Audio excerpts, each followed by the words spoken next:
Hello everybody, welcome back to another video of the Elect Wizard. Welcome back to these mysterious doors. What could be behind them?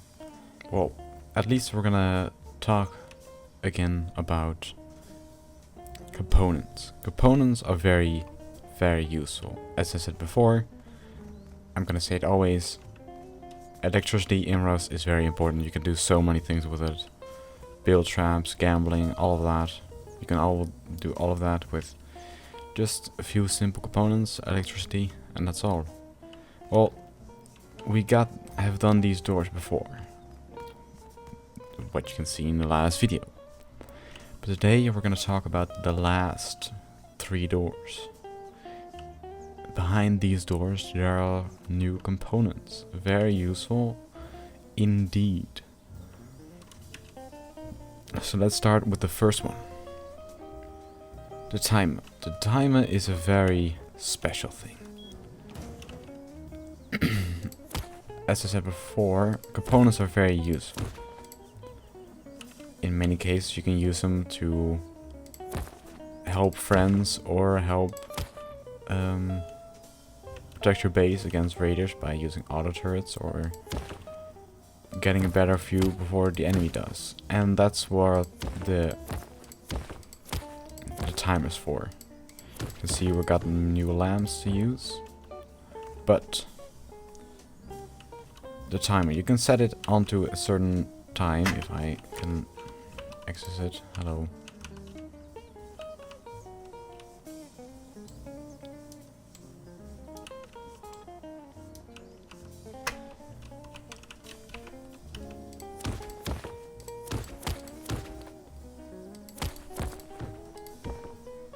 So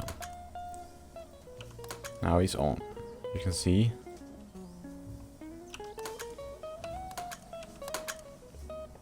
Okay.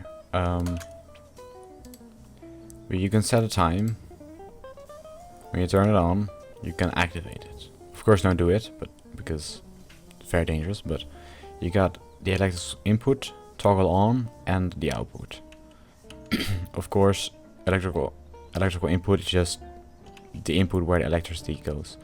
The toggle on means you can activate it with, let's say, a switch from a certain area. So if you wanna, you can put this switch like next to a window, so you can look outside and be like, there's some enemies outside. Flip the switch for a few seconds, and then let them approach even further, and then let a door open, which will probably kill the enemies. So you can set it at a certain time. Now it's 10 seconds. Let's just set it to 2 because we don't want it too long. You can activate it, of course, but we don't want to do that, and also not want to set a time right now. So you just turn it on. It will turn on for 2 seconds, and it will turn off again. You can, of course, do this as many times as you want. It will take 2 seconds, and then it will turn off again. So if you want to defend your base by a surprise auto turret defense, you can use a timer very well. So that's the timer for you. Now we're gonna head over to the ore switch. The ore switch is again something useful. I haven't found it any use for myself yet, because I've used it for well, I haven't used it for any activities yet. But an OR switch has 2 inputs, as you can see here, A and B. A and B are now just 2 switches. But an OR switch only needs 1 input. So if A or B it becomes high, the thing will become high. You can see I only have 1 on and will become high.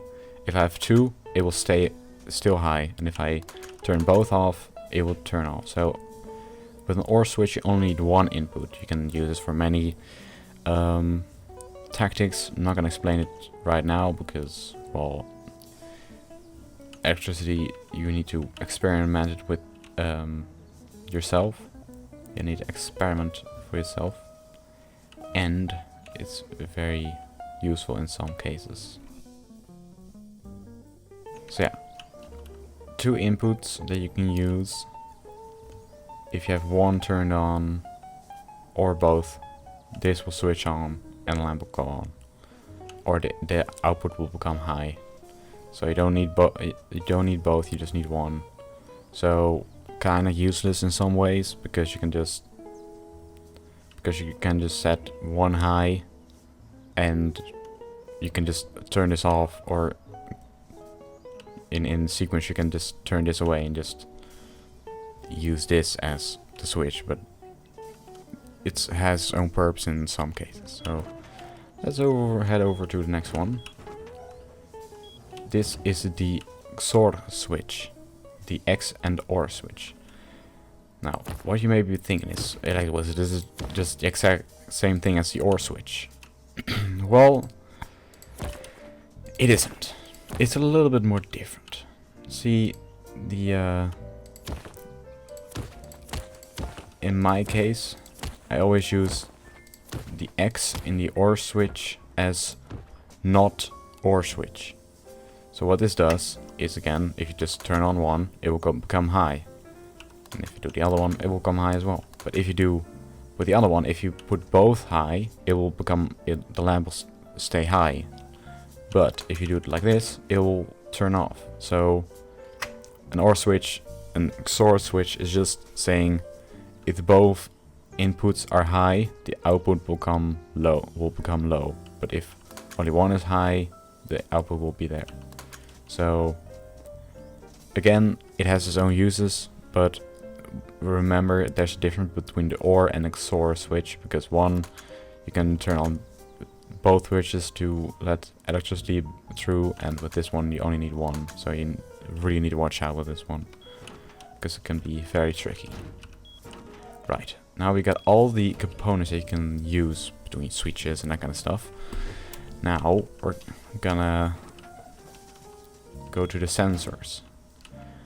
Again, sensors are very easy to use in traps or something like that, but this is the HBHF sensor. What this means is it will, when it detects a player, heartbeat, wall movement, or anything in a direct line of sight in 20 meters. So if I'm sending 20, if this walls are gone, or this was an entirely open area from this side, and I was 200 meters away from this sensor, it will not become high. But if I get into the range, it will become high, and it can activate something like an auto turret or something like that.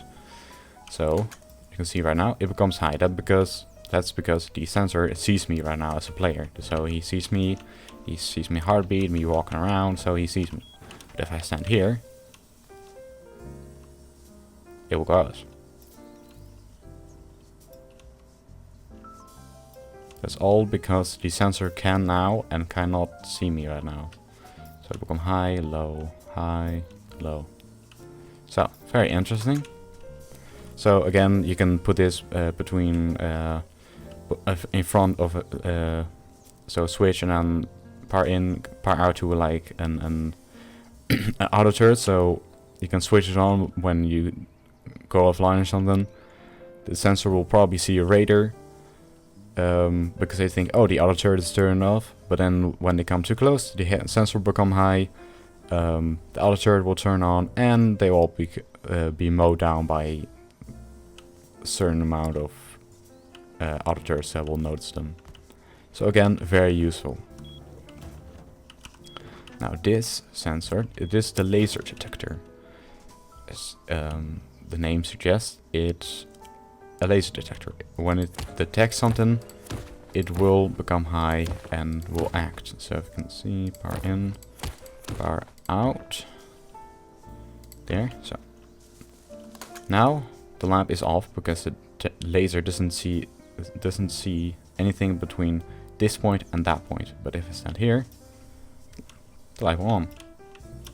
And then suddenly you got a little rave. Okay, right.